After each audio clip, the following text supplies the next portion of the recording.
And joining me now is Joshua Burgin, founder of the Alliance for Global Security. Joshua, always good to see you. Good evening. Good evening, Aaron. Nice to be with you tonight. Let's start with Kyiv's EU accession. Negotiations for both Ukraine and Moldova to begin on Monday. Is this a purely technical step, or could it act as a catalyst in the war in Ukraine, a practical symbol perhaps to Moscow that Europe will not give up the fight? Aaron, I think that it's not just an operational or a bureaucratic step. We've seen this before. We saw Ukraine in 2014, where a larger procedural approach to free trade between Ukraine and Europe devolved as the previous president effectively vetoed it and Russia then stepped in. I think this is Europe recognizing the strategic importance of Ukraine, not only geographically, but also in terms of its capacity and willing to resist a strident and rather dangerous neighbor. We know that joining the European Union takes time. It doesn't happen overnight. Should Ukraine first accept a form of partial or associate membership, as German Chancellor Friedrich Merz has proposed, where perhaps voting rights are withheld but Kyiv becomes a party to mutual defence clauses?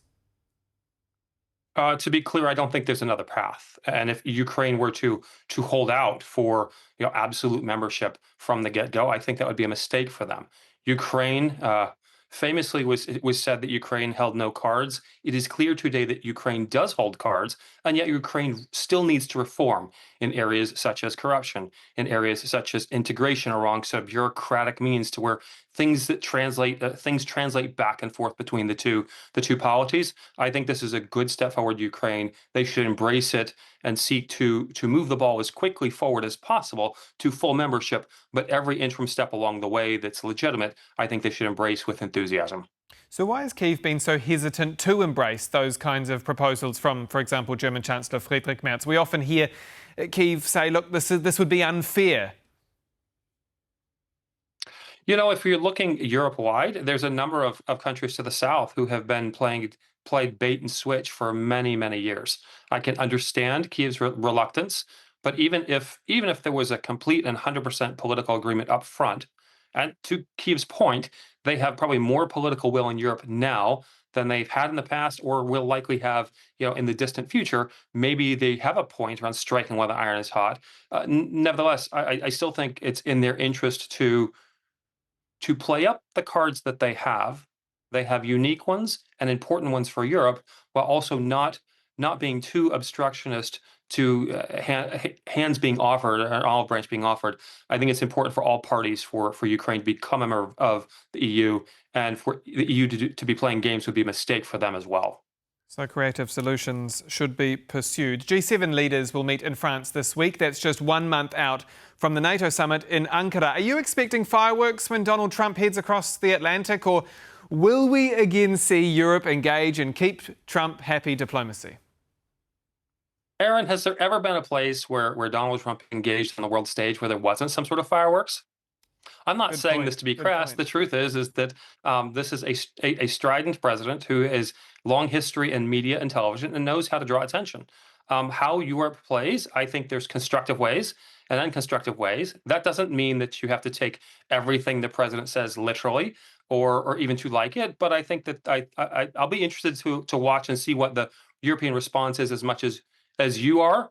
I'm convinced, as I stand here, that the transatlantic relationship is enduring. It matters, and no matter what frictions happen now, this is a long game, and I hope that everybody involved understands that and plays along accordingly, including the President of the United States.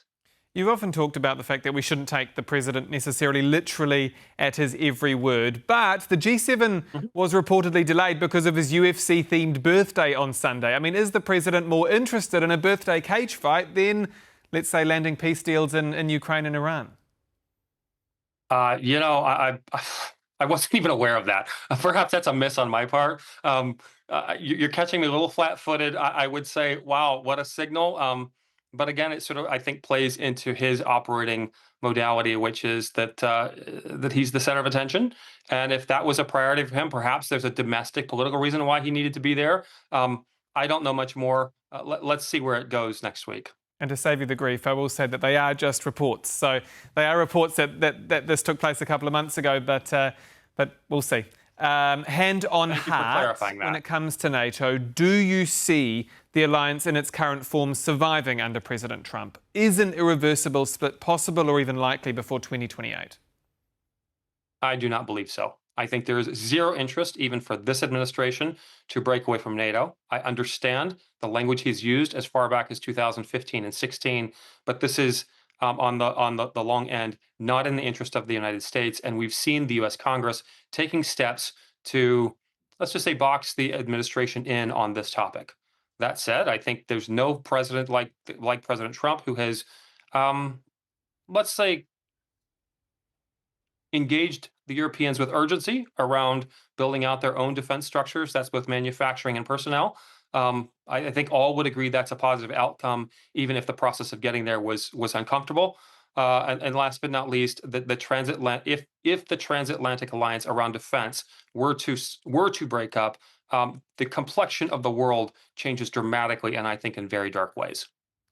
Polish President Karol Nawrocki is set to meet with Donald Trump in Washington over the coming days. Of course, they'll likely talk about America's back and forth over troop deployments on NATO's eastern flank, also expected to raise that new proposed permanent US military base in Poland.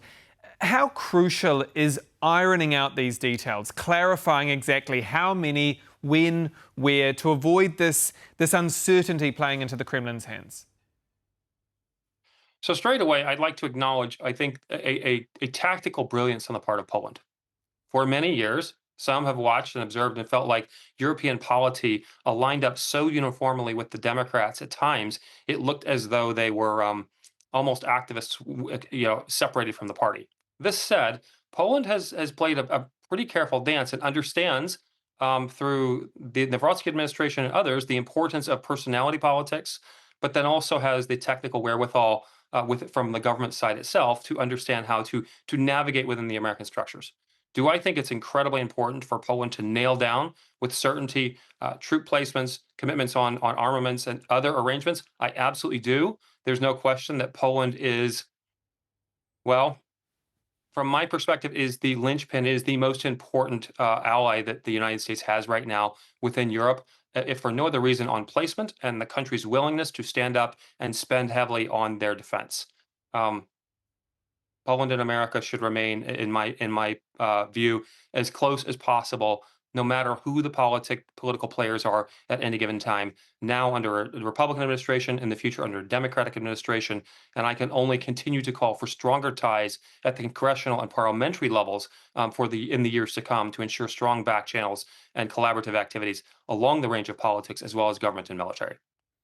Joshua, I want to end with the Middle East. There are reports tonight that a deal is close between America and Iran, including the reopening of the Strait of Hormuz. Obviously, there are varying accounts, as there have been on both sides. Is there a world where things go back to as they were, or is that naive? Honestly, Aaron, I don't think we want the world to go back to the way they were, because the world before, yes, the strait was open, but the world before had Iran actively supporting and aiding a number of disruptive allies around the region. The Houthis, Hamas, Hezbollah, these have been substantially neutered. And I think a lot of people sort of make fun of the notion that, oh, it's all terrible and now America wants it to go back the way it was. I don't think America wants to go back the way it was. It wants it to go back the way it was around the Strait of Hormuz and for Iran to behave as a responsible actor in the neighborhood. I'm optimistic. I not holding my breath, but optimistic that they are going to land a deal, if for no other reason that it's in the interest of both sides. Iran needs the energy to flow out of the strait from its own shores as well as its neighbors, and the rest of the world needs that as well.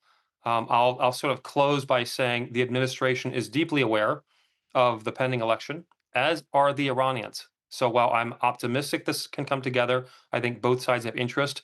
I'm not naive to suggest that the Iranians are not also fundamentally aware that the congressional elections likely change the contours of the administration's ability to act going forward.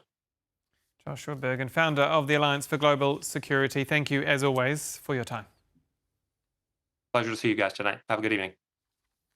And that is all for World News tonight. Do stay with us here on TVP World for more news and analysis. I'm Aaron Dahmen. Good night.